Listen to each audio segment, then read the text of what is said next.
pour yaakaar naa saytu loolu nag yaakaar naa lu yoonu dogal la nga ànd si d'accord ak ñoom si loolu tey nag li ñu fa dajale dañoo xool mbir yi jàngat ko saytu ko ñu xam ne politique rek moo ko lal te politique comme moo ko lal nag ñu ne Madiame Karam bara ma koy fajal boppam ñu war a taxaw fii pour fajal ko suñu bopp tey loolu rek moo ñu fi indi wax ji nag du neex suñu koy dégg ak ñuy toog di xaar ku sànq la jóg fii la juddoo fii la yaroo ci réew mi la tekkee ci réew mi la nekk di jàppale doomu aadama yi di leen dimbali ba joon yàlla tey nit nag boo ko jiñee ak sàcc nga saytu di saytu amul benn rapport boo xamante ni jàpp ne la jóg bus naa jël ñaar dërëm kooku damaa jàpp lii ngor amul kersa amul dara danga ko war a bàyyi ci njëkk ak teranga loolu yëpp nag bañ ko saytoo jàpp nañ indi leen ay nit pour bëgg koo dugal li gën a ñaaw ci doomu aadama nit liggéey ak li mu liggéey ci Sénégal la jóg amoo dara loo koy jiiñ naan dafay liggéey ay jabaru jàmbur lu gën a ñaaw ci àdduna weesu loolu muy lu bett ñëpp ñaareel bi mooy maa ngi dégg barki dem ñu naan ko loo fa yeb ak kañ ngay liggéey ak say kër mais Lat Diop bu munta am kër munta am lu mu maye kon yaakaar naa liggéey amatul njariñ ñi fi toog ñu bees ñi nga xamante ni ba ñu commencé liggéey matul 7 ans impôt domaine li ñu liggéey simple inspecteur domaine bu ñu mënee am budget 1 milliard seen patrimoine ñooñu la ñu war a laaj li ngeen am foo leen ko jëlee bu ñuy seet sàcc ak wëyu ak bandi ci ñoom lañu war a dem seeti leen ñooñu ñooy sàcc yi ñooñu ñoo jël alalu réew mi ndax li ñu liggéey moom leen may liñ fi am noonu Lat Diop nag duñ nangu kenn ku koy sacrifier ñun duñ seetaan loolu bokk suñ waxi démb mooy suñ waxi tey président Lat Diop dañoo bëgg ñun ñu ne Guédiawaye du sama kàddu de ñoo ma yónni na ma suñuy kàddu lañ bëgg nga waxal ñu bugguñu Lat Diop suba fekk ko dig boobu mu nekk dañoo bëgg ñu bàyyi ko immédiatement ndax amul dara luñ koy topp nit boo koy topp di ko saytu amoo dara loo ko jàppee du gàcce bàyyi ko mu jibi këram ci ay mbokkam ak i nawleem président Ousmane Sonko dafa ñëw fii 2022 waxi démbam ak waxi tayam dara wutuwu si mu ne kii bu fi président Macky Sall jëlee 2024 dinaa ko tëj Lat Diop du ragal du koy daw du koy wooy ay xale naan taal leen réew mi du koy roy ay nit Lat Diop dépassé na foofu kii ma gis fii ak 20 ans boo ko doon téye ci ni mu taxaw nii lay taxawee du yuuxu du woote wàllu du seet ku ko dimbale kon damaa bëgg ñu xam ne kii ñu téye gor la du gor bu set wicc liggéey askanu Sénégal fépp fa Moussa jaar suñu borom may na ko fa ndam ba bëgg ñu delloo ci seen xel xam ne yii amul njariñ nañ ko teg ci suuf parce que duñu nangu mukk président Lat Diop ñu koy sacrifier ci Sénégal gi ñu ne loolu moom duñu ko d'accord duñu ko nangu président Ousmane Sonko li ñuy waxal lum si bañuñu ko ñu parce que fii ci lii la taxawoon moom comme moom mu ne taal réew mi moom mi ngi daw ba dem ba Ziguinchor di génne xale yi ñun Dakar gii la ñuy toog jaayante ko ak moom te amul benn yoon duñu reculer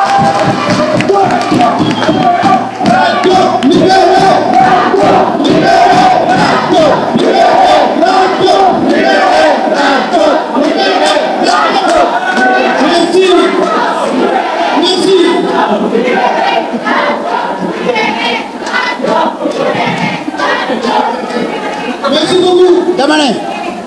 li ma wax mun naa seen dellu si waat pour mu gën a leer mu gën a clair ci ñu koy dégg président Lat Diop fii li ñuy toog xeex ak moom bañ bàyyi ko kenn du ko sacrifier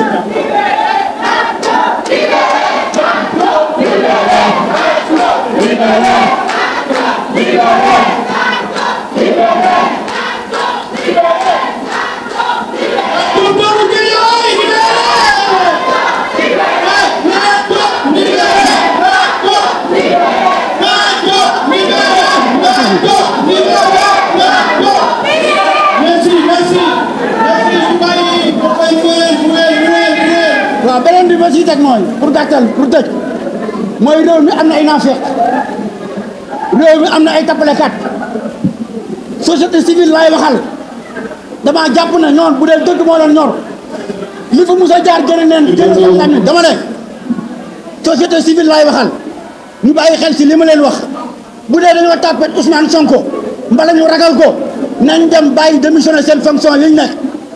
Ousmane Sonko ku ko Moussa laal jiñ nañ ko loo xamante ni jëriñu ko président Lat Diop lañ ko jiñ moo gën a ñaaw moo gën a salte te ñoon fii ni ñoon taxaw di ko défendre tey ngeen xool doomu jaambur bi ñu nar a sacrifié yooyu ñëpp ngeen na pat pataaral ragal tàppet naafeq ñun duñu ànd ak yéen si loolu yéen waa société civile laay waxal bëgg ngeen déglu ma bis ni ki tey boo leen gënoon wax si dossier bii jàpp xeex bi yéen ñëpp ci ngeen bokk ñun ak yéen dinañu dégg ñi nga woon ak kilifa diine yi woo kilifa diine yi kilifa aada yi te buñ jógee fii incha allah si kàttu suñ borom suba danañ seet sëñ Mountakha danañ seet sëñ Mbaye Sy Mansour képp kuñ war a seet danañ la seet parce que bëgguñu réew mi yàqu fi réew mi duggoon ñuy ñaan ba réew mi génn fii buñ seen réew mi dara du ko yàq kon nag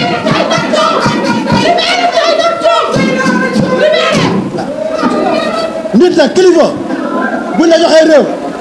dama yaakaar na fayantoo war a ko def fayantoo baadoolo moo koy def te ñii ma gis ay baadoolo lañu baadoolo xamul yàlla te ñii ma gis ay baadoolo leen ragaluñ leen li ma leen waxoon démb laa leen waxaat tey suñ kàddu démb mooy suñ kàddu tey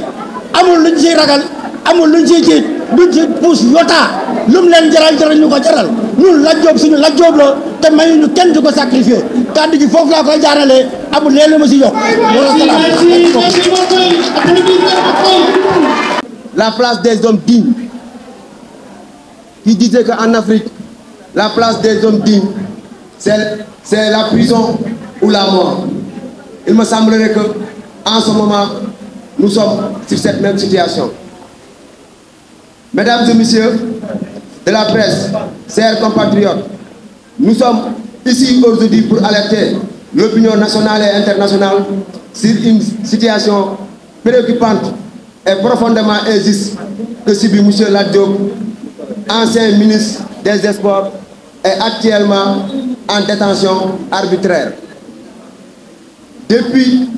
samedi dernier, il est placé en garde à vue après s'être présenté volontairement à une convocation de la division des investigations criminelles. Cela fait après 96 heures que M. Lat Diop est privé de sa liberté. Sur une base, est privé de sa liberté sur la base d'une plainte déposée par Mohamed Dieng, directeur général de 1xBet au Sénégal, l'accusant d'avoir reçu une somme de 5 milliards de francs CFA ou plus, somme prétendument non justifiée. Les accusations portées contre lui, notamment de détournement de deniers publics, de blanchiment de capitaux, sont selon nous non fondées et révèlent d'un acharnement personnel visant à salir l'image d'un homme intègre, dévoué au service de la nation. Il est crucial de rappeler qu'en 2022, l'actuel Premier ministre, M. Ousmane Sonko, avait publiquement déclaré son intention de faire incarcérer M. Lat Diop dès son arrivée au pouvoir en 2024. Cette vidéo circule encore aujourd'hui comme un témoignage accablant de cette bandade politique. Nous constatons que cette arrestation intervient dans un contexte de préparation des élections législatives. Il est clair que certaines figures politiques qui suscitent la peur de l'impact de leur popularité sont ciblées et intimidées. M. Lat Diop n'a jamais été épinglé par quelconque organe de contrôle de l'État concernant sa gestion des responsabilités qui lui ont été confiées. Au contraire, il a toujours laissé des résultats exceptionnels à chacune de ses fonctions. Prenons l'exemple de son passage à la LONASE, où il a fait passer le chiffre d'affaires de 130 milliards à 300 milliards. Il a modernisé la structure, changé son image, amélioré les conditions salariales des employés, mis en place des projets d'envergure comme les logements sociaux de l'État, tout en laissant une empreinte indélébile de transparence et d'efficacité. Malgré ces accomplissements incontestables,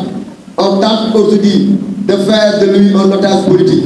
manipulé pour servir les intérêts d'un Premier ministre revanchard. Comment expliquer Mohamed Dieng, présumé corrupteur, de circuler librement alors qu'il refuse de se présenter à la confrontation avec M. Lat Diop? C'est une interrogation qu'on s'est toujours posée. Pourquoi seules les personnalités sont-elles ciblées dans cette affaire, alors que d'autres également cités, parce que même plaignants ne sont même pas inquiétés? Nous réclamons ici et maintenant la libération immédiate et sans condition de M. Lat Diop. Libérez Lat Diop. Libérez Lat Diop. Libérez Lat Diop. C'est un Sénégalais digne. C'est un Sénégalais digne et intègre qui a toujours œuvré pour le bien de son pays. Cette cabale contre lui doit cesser. Nous appelons l'opinion publique ainsi que les autorités compétentes à prendre conscience de cette injustice flagrante et agir pour y remettre fin. Nous continuons à nous battre pour la vérité et pour la justice, afin que notre leader soit rétabli dans ses droits, que cesse cette persécution injustifiée. Je vous remercie.